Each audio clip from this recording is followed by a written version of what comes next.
Okay, not even gonna lie to you. That hurt. After that second shot, I had to take a break.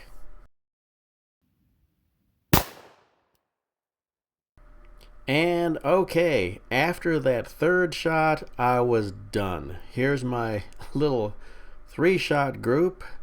Got two holes right next to each other, and that one in the red that's far away from the others, yeah, that's probably just me flinching. Wow, that is some pain out of that little gun. Shooting 158 grain 357 Magnum. Ouch. Hey guys, Mystery Wheel Gunner back here with you again. Thanks for tuning in. And I've got here the 500 Smith & Wesson Magnum. Yeah, okay, it's really not. This is the Smith & Wesson Model 60 chambered in 357 Magnum. But man, I gotta tell you, when this thing recoils, I mean, it kicks like it was the 500. And let me tell you, I think the recoil on this thing is much worse. I've shot the 500. I've got one. And man, it's stout, but this thing is, well, brutal. I mean, this thing just plain hurts to shoot.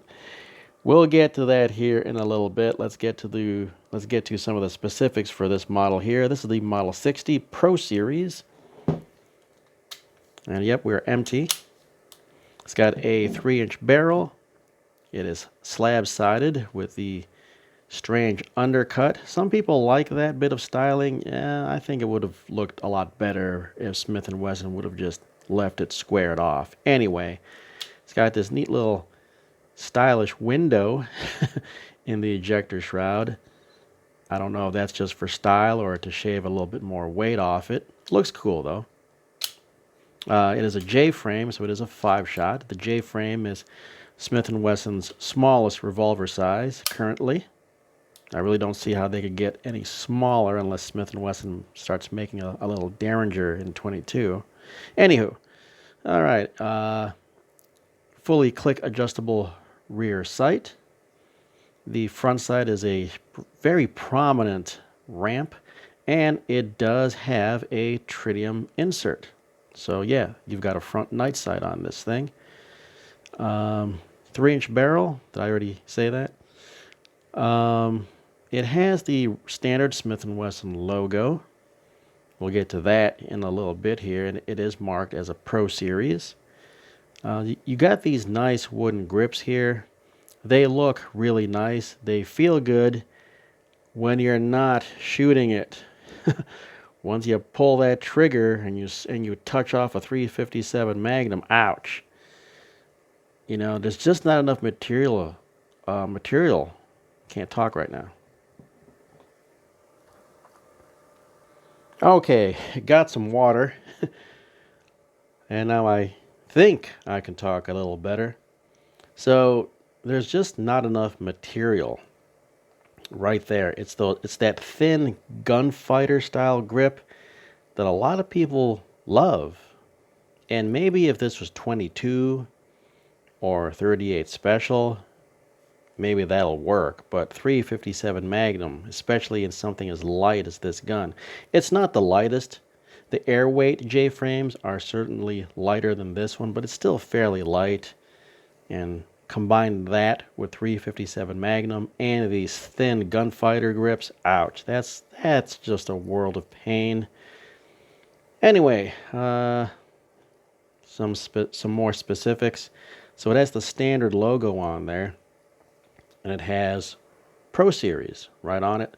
I'm mentioning this because if you go to Smith & Wesson's website, they market this as a Performance Center Pro Series, which is kind of weird because to my understanding, the Pro Series is supposed to be like its own thing. It was supposed to be like a mid brand. So if the Performance Center is the top brand, then you have the standard Smith & Wesson brand. The Pro Series is supposed to be somewhere in between. So if this is now a Performance Center, then Really, there's no reason for the Pro Series to exist anymore, right? I don't know what's going on here, but anyway, it doesn't have any Performance Center markings on it, so to me, I consider this a Pro Series, not a true Performance Center, but maybe that's just me being snobbish. All right, what else can I talk about here? Um, oh, let's go into a little bit of the history of the Model 60 line. Not specifically to this gun, but to the Model 60 family, because it is kind of important. The Model 60, the original Model 60, introduced way back in 1965, was the very first stainless steel revolver. Yep, Smith & Wesson were the first ones to create a production stainless steel revolver. And it was originally in .38 Special. The .357 Magnum version came out in, I believe, 1996, when they upgraded the frame to what they call the Magnum J-frame, so it can handle the higher pressure of the .357 Magnum.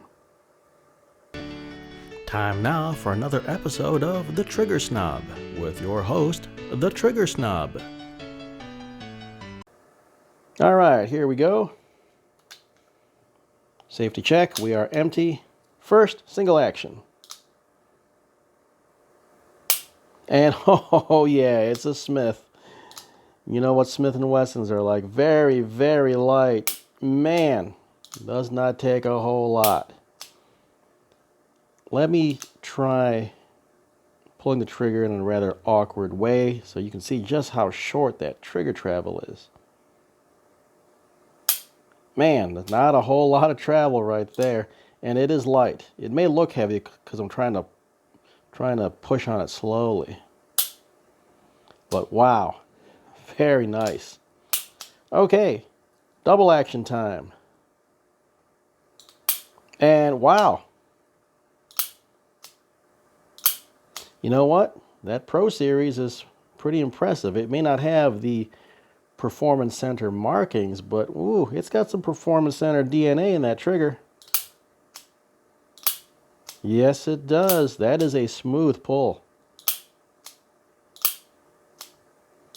Very nicely done. So yeah, I guess there is something to that Performance Center marketing, at least on the website. It may not have the proper Performance Center markings on it, but it's got the Performance Center feeling trigger. You know, the trigger and the hammer are not chromed. I wonder, if they were chromed, if it would give it that last little push. Maybe that chroming gives a little bit more lubricity. But as it is right now, with just the color case hardening left on it, without the chrome, man, that is still a very nice trigger.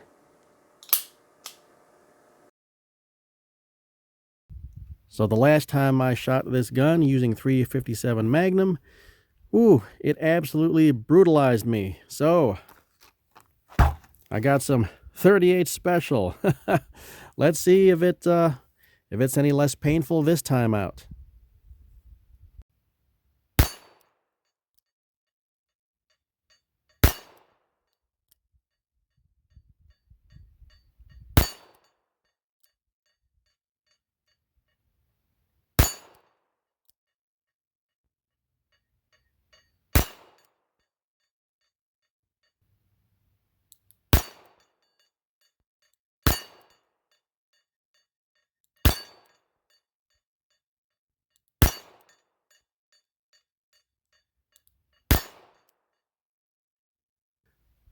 Okay, so I'm going to go ahead and state the obvious. That is a world of difference right there. .38 Special, nowhere near as painful as shooting the .357 Magnums. It is still pretty snappy, and I do not like these grips. I mean, they're not hurting me as bad with .38 Special, but yeah, these grips could be a little bit more comfortable. Don't get me wrong, I understand the advantage of that thin grip. You got to pull this out of your holster real quick. The thin grip is much more conducive to that quick draw. But if they could have just made it just a little bit thicker right there, I think it would have been a lot more comfortable. But yeah, if this is going to be my carry gun, and I think it will be, I'm going to have to drop down to 38 special or find another grip.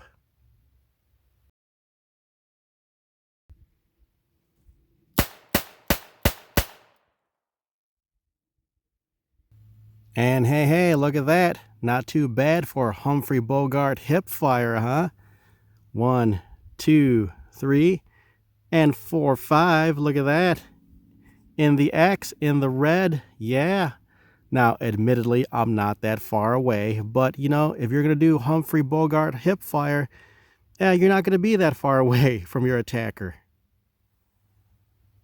So earlier I stated that shooting 38 special was still a little bit uncomfortable because of these thin grips, but you know, call me crazy, but shooting at hip fire was actually a lot more comfortable.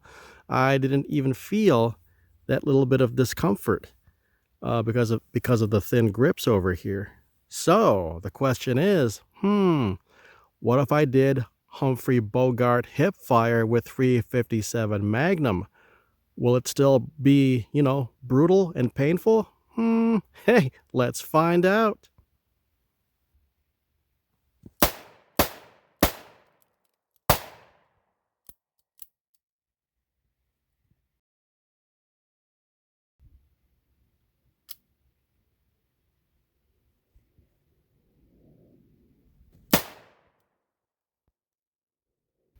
All right, let's see how we did there.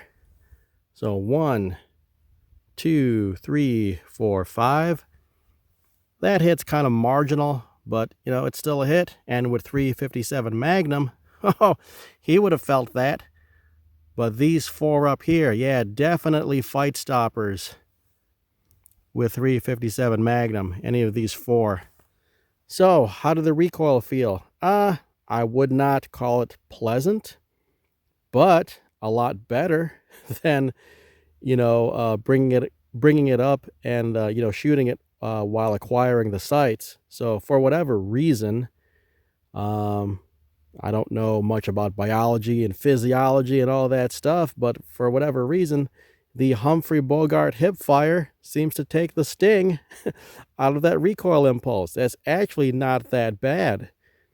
Even with 357 Magnum, I wouldn't want to do it all day long, but definitely much better than shooting it, you know, the aim down the sights way.